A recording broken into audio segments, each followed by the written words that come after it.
आने के लिए। आप सबको मेरा नमस्कार। एक बहुत ही अहम मुद्दे पर आज आपके सामने आए हैं और इस मंच से उस मुद्दे को एड्रेस करना इसलिए जरूरी है क्योंकि कल इस देश के विदेश मंत्री ने डॉक्टर एस जयशंकर ने कुछ ऐसी बातें कही अपने राजनीतिक प्रतिद्वंदियों के खिलाफ। तो आप बयानबाजी करिए, इसमें कोई दिक्कत नहीं है और आप लगातार करते रहते हैं। वो कई बार फूहड़ होती है, वो कई बार इमैच्योर होती है, उससे भी दिक्कत नहीं है। लेकिन जो आपने कल चीन को लेकर एजेंसी को दिए अपने वक्तव्य में बोला, वो वाकई में चिंताजनक है। और वो चिंताजनक इसलिए है कि यह है क्योंकि आपने एक तरह से भले राहुल गांधी का अपमान करने की कोशिश की हो, आपने अपमान तो भारतीय सेना, उनके शौर्य और उनके पराक्रम का किया और इस देश की भूभागीय अखंडता पर एक बहुत बड़ा सवाल उठा दिया। उनका कहना था और मैं यहां पर कोट करती हूं, they meaning China is the bigger economy, we are the smaller economy, we can't go and pick up fight with them. 20 जवानों की शहादत हुई है 2020 में गलवान वैली में और हमारे देश के विदेश मंत्री कह रहे हैं क्योंकि हम छोटी अर्थव्यवस्था है तो हम बड़ी अर्थव्यवस्था को अटैक नहीं कर सकते, चीन आपके घर में घुसकर बैठा है। और ये कौन बोल रहा है? एक हमारे यहां लोकोक्ति होती है, उसका बड़ा पॉपुलर सेइंग है, वो सूप तो सूप बोले छलनी जिसमें 72 छेद। क्योंकि इसी इंटरव्यू में उन्होंने और डींग हाँकते हुए बोला कि मैं लॉन्गेस्ट सर्विंग चीन में भारतीय का राजदूत रहा हूं, longest serving Indian ambassador in China. यह डींग भी उन्होंने हाकी। तो यह कह देना कि हम छोटी इकोनॉमी, हम बड़ी इकोनॉमी को जाके अटैक थोड़ी कर देंगे। आप क्या कर रहे हैं भारतीय सेना के शौर्य पराक्रम, उनके हौसले के साथ? आपको क्या कहना है उन सैनिकों का जो बर्फ में, आंधी में, गर्मी में, बरसात में खड़े होकर हमारी भूभागीय अखंडता का, हमारे बॉर्डर्स की सुरक्षा करते हैं? कि हम छोटी इकोनॉमी है? उस तरह से तो महा पावर्स के सामने विश्व के छोटे देशों को लड़ना ही नहीं चाहिए। हर सैनिक जो वहां पर खड़ा है उसका हौसला तोड़ने का काम विदेश मंत्री एस जयशंकर जी ने किया है। और मैं ये जरूर बोलना चाहती हूं क्योंकि यह सबसे विवादित बयान चीन पर आज तक किसी मंत्री ने दिया है। मैं पूछना चाहती हूं उनसे, वो दंभ भरते हैं ना किस चीज का, कि वो longest serving Indian ambassador in China थे। तो उनसे 2-3 सवाल है। पहला सवाल यह है कि आप और आपके आका चीन का नाम क्यों नहीं लेते? आप लॉन्गेस्ट सर्विंग है भैया, यह भी बता दीजिए अप्रैल 2020 की यथावत स्थिति कैसे बनेगी? आप यह भी बता दीजिए कि 20 जाबाजों की शहादत के बाद आप चीन से लगातार व्यापार बढ़ाते जा रहे हैं। $100 बिलियन का ट्रेड डेफिसिट है, 20% हमारा एक्सपोर्ट है। तो एक तरह से तो हम चीन की आर्मी को फंड कर रहे हैं अतिक्रमण करने के लिए। लेकिन क्योंकि उन्होंने काफी सारे हैट्स पहने हुए हैं और उन्होंने one of the hats describe किया कि मैं लॉन्गेस्ट सर्विंग एम्बेसडर हूं, मेरे 6 पॉइंटेड सवाल हैं उनसे। As the longest serving ambassador China का, सबसे ज्यादा वक्त तक चीन में भारत के राजदूत रहने के तौर पर, वो जो चीनी अग्रेशन की फोटो आती हैं, जो खबरें हैं कि हमारी 2000 स्क्वायर किलोमीटर की जमीन पर चीन ने अतिक्रमण किया हुआ है, उसके बारे में वो क्या कहेंगे? वो यथावत स्थिति अप्रैल 2020 के बारे में क्या कहेंगे? और वो क्या कहेंगे कि हमारे पेट्रोलिंग पॉइंट्स अब हमारी बफर जोन बन चुके हैं, पेट्रोलिंग पॉइंट 10, 11, 12, 13, 14, 15, 16 तक। वो क्या कहेंगे जो पुल बनते जा रहे हैं? उनका कहना था वो तो पहले से चीनी अतिक्रमण था, अतिक्रमण पहले से था, पुल अभी बन जाएगा, उनका बेस अभी बन जाएगा और आप अपने मुंह पर दही जमाए, मुंह पे उंगली डाले बैठे रहेंगे। जो सबसे ज्यादा लंबे समय तक चीन में भारत के राजदूत रहे, क्या उन्होंने प्रधानमंत्री को यह एडवाइस किया था कि वो पूरे देश के सामने, पूरे पार्लियामेंट के सामने यह झूठ बोले कि कोई घुसा हुआ नहीं है, जबकि हमारे 20 जाबाजों की शहादत हुई थी? जो सबसे लंबे भारत के चीन में राजदूत रहे, जयशंकर जी से यह पूछना है कि क्या जो चीन पैंगोंग लेक पर, डोकलाम में ब्रिजेस बना रहा है, फोर्टिफाई कर रहा है, उस पर वो चुप रहेंगे? क्या उनकी एडवाइस है कि यह सरकार चुप रहे और ध्यान भटकाए?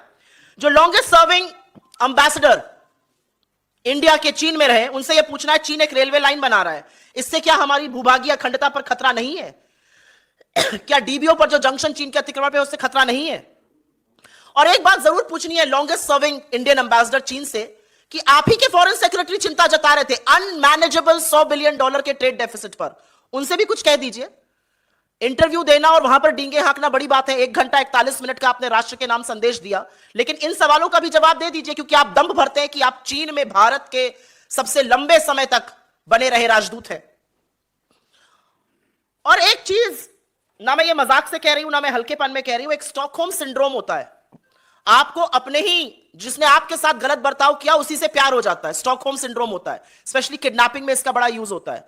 क्या जयशंकर जी स्टॉकहोम सिंड्रोम से ग्रसित हैं? सवाल ये सारे चीन पर पूछने चाहिए, लेकिन आप और आपके आका जब मौका मिलता है शी जिनपिंग की गलबैया करने लगते हैं, गले लगने लगते हैं, लाल आंख दिखाने के बजाय लाल शर्ट पहनकर स्वागत में खड़े हो जाते हैं। तो क्या आप स्टॉकहोम सिंड्रोम से सफर करते हैं? ये सवाल चीन पर पूछे जाएंगे। और क्योंकि आपने कुछ झूठ बोले गए और लगातार आपके लोग ये झूठ बोलते हैं, तो उस झूठ का भी मैं चीन पर पर्दाफाश कर देती हूं यूपीए सरकार को लेकर। क्या यह सच नहीं है कि 50 साल 1967 के बाद 87 में एक इंसिडेंट को छोड़कर लगातार स्टेबिलिटी और पीस बॉर्डर पे बनी रही, और लगातार पिछले 3 सालों में चीनी अतिक्रमण हो रहा है, इंकर्जन हो रहा है, चाहे वो लद्दाख में हो, चाहे वो अरुणाचल में हो, चाहे वो नेपाल के रास्ते से हो? क्या यह सच नहीं है कि यूपीए गवर्नमेंट ने एक्टिव इंफ्रा पॉलिसी और रोड्स टनल्स बनाने के लिए 2006 में पॉलिसी बनाई थी, और यह श्याम सरन टास्क फोर्स 2006 में बना था, और बहुत सारी चीजें इसकी 2014 तक खत्म हो गई थी? क्या यह सच नहीं है कि इंडियन नेवी ने US navy near East China Sea में 2007, 2009, 2011 और 2014 में एक्सरसाइजेस किए थे? क्या यह सच नहीं है कि कांग्रेस गवर्नमेंट ने 50,000 स्ट्रॉन्ग नई 2 माउंटेन डिवीजन सैंक्शन करी थी? और क्या यह सच नहीं है कि कांग्रेस गवर्नमेंट ने 4 एडवांस्ड लैंडिंग ग्राउंड चुशूल में, फुकचे में, डेमचौक में, दौलत बेग ओल्डी में सैंक्शन किए थे? और अगर यह सब सच नहीं है तो यह सब चीजें कैसे बन गई 2014 तक? 2014 तक तो ना आप थे और ना आपके आका थे। तो झूठ बोलना कूटनीति का तंत्र नहीं हो सकता है। आपने भारत की फॉरेन पॉलिसी को एक कारोबारी को कारोबार दिलाने के लिए, जिसको आप अपने साथ अपने हवाई जहाज पर लेके घूमते हैं, अलग अलग देशों में जाते हैं, चिरौरी करते हैं, भैया इनको कारोबार दे दो। आपने भारत की फॉरेन पॉलिसी को कारोबार दिलाने के लिए, और दूसरा आपने भारत की फॉरेन पॉलिसी को फोटो अपॉर्चुनिटी, कभी शहनाई सुनते हुए, कभी झूले पर पींग लगाते हुए, कभी लाल शर्ट में अपना खाना छोड़ के लपक के जी हजूर करते हुए आपने भारत की कूटनीति को उस पर रिड्यूस कर दिया है। और इसी के कारण मैं कहती हूं कि आप भारत के सबसे ज्यादा फेल्ड फॉरेन मिनिस्टर हैं। और बिना तथ्यों के नहीं कह रही हूं, मेरा आपसे कोई भी निजी झगड़ा नहीं है, मैं आपके ऊपर कोई निजी आक्षेप नहीं लगा रही हूं, लेकिन हां, मैं ये जरूर कहती हूं कि आप इस देश के सबसे फेल्ड फॉरेन मिनिस्टर हैं।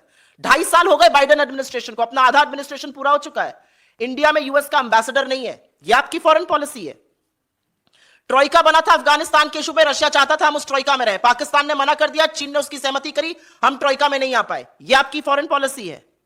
अगर आप ही की बात मैं मान लूं कि जो होता है इस देश में, जो भी गलत होता है वो इंटरनेशनल साजिश हो रही है, एक इंटरनेशनल कॉन्स्पिरेसी, अगर मैं आप ही की बात मान लूं तो आप क्या कर रहे हैं?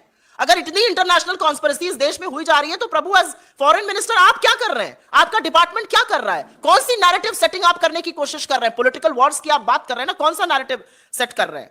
और नेबरहुड की बात कर लीजिए, पाकिस्तान दौड़े दौड़े प्रधानमंत्री जाते हैं बिन बुलाए, बिरयानी सिवाय भगवान जाने क्या खाने। श्रीलंका में चीनी इंटरफेरेंस है, भूटान हमसे दूर हो गया है, बांग्लादेश ने चीन को कॉक्स बाजार में सबमरीन बेस बनाने को कह दिया है। बांग्लादेश आज हमसे इकोनॉमिक पैरामीटर्स में बेटर कर रहा है, चाहे वो पर कैपिटा इनकम हो या जीडीपी ग्रोथ रेट हो। और ये जरूर बताइएगा फॉरेन मिनिस्टर, करीब 2.25 लाख भारतीयों ने 1 साल में, और ये 12 साल में सबसे ऊंचा आंकड़ा है, लगातार लोग भारतीय नागरिकता छोड़ रहे हैं। 2.25 लाख लोगों ने पिछले साल भारत की नागरिकता छोड़ी, और भारत का जो पासपोर्ट रैंक है वो 71 से गिरकर 2006 में 85 पर कैसे आ गया? विदेश मंत्री तो आप है, इतनी बढ़िया विदेश नीति बनाई कि लोग भारत ही छोड़ देना चाहते हैं, हमारे पासपोर्ट की रैंकिंग गिर रही है। तो मेरा अपना मानना है, आप G20 करिए, आप तमाशे सारे करिए, लेकिन इस देश की भूभागीय अखंडता, इस देश की आर्मी, इस देश के शौर्य और पराक्रम के साथ खिलवाड़ मत कीजिए, जो आप लगातार कर रहे हैं। झूठ बोलना एक्चुअली चीन का साथ देता है, क्योंकि चीन जब कोर कमांडर मीटिंग में बैठता है तो यही कहता है चीन का पीएलए कि आपके प्रधानमंत्री वही तो कह रहे हैं कि कोई घुसा हुआ नहीं है। और एस जयशंकर जी इस देश के सबसे फेल्ड फॉरेन मिनिस्टर लगातार उस बात की पुष्टि कर रहे हैं।